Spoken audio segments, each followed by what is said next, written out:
I need to tell you about the journal entry I found in that cabin. It was dated November 3rd, 2024, 2 weeks from the day we found it, and it described in perfect detail how we rescued Marcus and Elena. Except we never did. Their bodies were never found. But somehow, they knew we were coming. My name is David, and I've been doing search and rescue in the Harriman Ridge area for 11 years. I've seen hypothermia cases, broken bones, even pulled a guy from a ravine who survived 3 days on rainwater. But I've never seen anything like what happened with Marcus and Elena. The call came in on October 19th, 2024. A couple hadn't returned from a weekend hiking trip. Standard stuff. Their car was still at the Harriman Ridge trailhead, and their emergency contact, Elena's sister, said they'd planned to camp near the old forestry cabins up on the north face. We assembled the team at dawn. 6 of us, including me, my partner Christine, and a rookie named Jake, who'd only been on 2 searches before. The weather was turning, temperature dropping fast, rain moving in by afternoon. We had maybe 6 hours of good searching time. We found their tent first, still staked down, completely intact, but empty. Their sleeping bags were laid out, personal items scattered around. Phones, a portable charger, Elena's glasses. What caught my attention immediately was the tent flap. It was zipped shut from the inside. Christine knelt down, examining the ground. "David, look at this." Blood. Not a lot, but enough. Droplets leading away from the tent, heading northwest, deeper into the woods. The pattern was strange, too far apart, too deliberate, like someone was dripping blood while walking slowly, carefully. "We follow it," I said. That's when Jake called out. He'd found something 20 feet from the tent, a torn piece of fabric caught on a branch. It was soaked in blood, but the tear pattern was wrong. It looked almost arranged, like someone had deliberately hung it there. The blood trail continued. We followed it for 2 miles through increasingly dense forest. Every 100 yards or so, we'd find another marker. A bloody handprint on a tree trunk, a piece of clothing. Once we found Marcus's wallet, sitting perfectly centered on a flat rock, blood smeared across his driver's license photo. Christine radioed base. "Trail's consistent, but weird, looks intentional, moving northwest toward the old cabin structures." The radio crackled back. "Copy that. Weather's deteriorating. You've got 2 hours." Then the blood trail split. 2 separate paths, both heading in slightly different directions. One set of prints, boot treads, size matched Marcus's hiking boots. The other barefoot, small, Elena's size. "They separated?" Jake asked, his voice uncertain. But that's not what bothered me.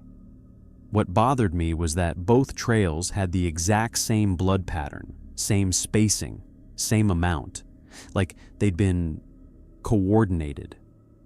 I made the call. "Christine, take Jake and follow the left trail. I'll take the right. Stay on radio." I followed Elena's barefoot prints. The blood was fresher here, darker. Every so often, I'd find a complete handprint pressed against a tree trunk, fingers splayed. But here's what made my skin crawl. They were all left hands, every single one. The prints led me to Cabin 7, one of the old forestry stations from the 1960s. The door was ajar. I called out, "Elena, Marcus, search and rescue." Nothing. I pushed the door open slowly. The smell hit me first. Copper. Blood.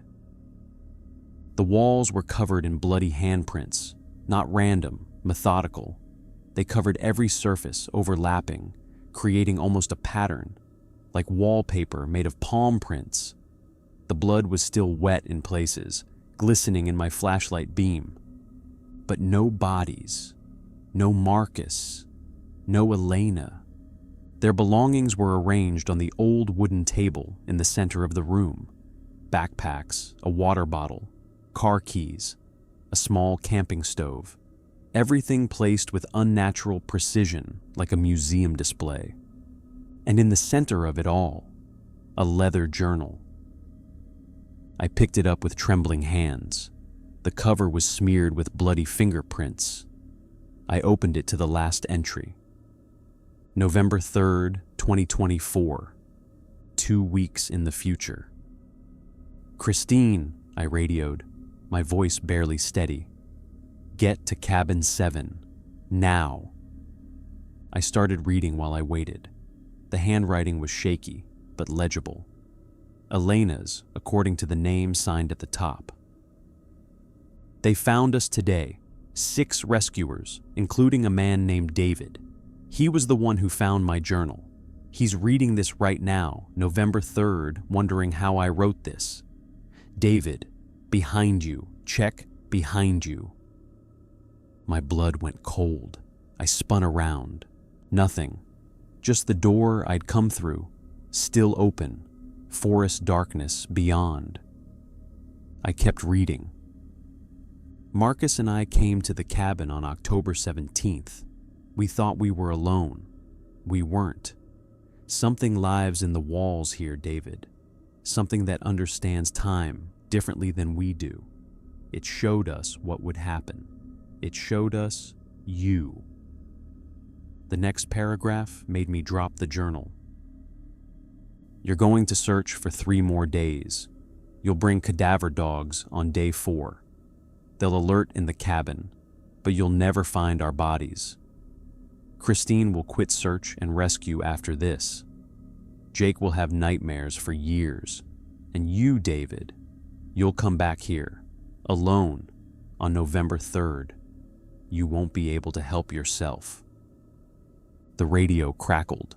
Christine's voice panicked.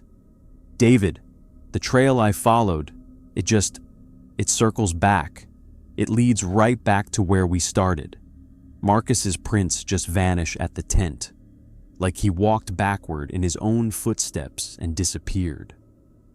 I grabbed the journal again, flipping pages frantically. Earlier entries showed normal camping observations. Then, dated October 18th. "We heard scratching in the walls last night. Marcus found the handprints this morning. They weren't here yesterday. They're ours, our handprints, but we didn't make them."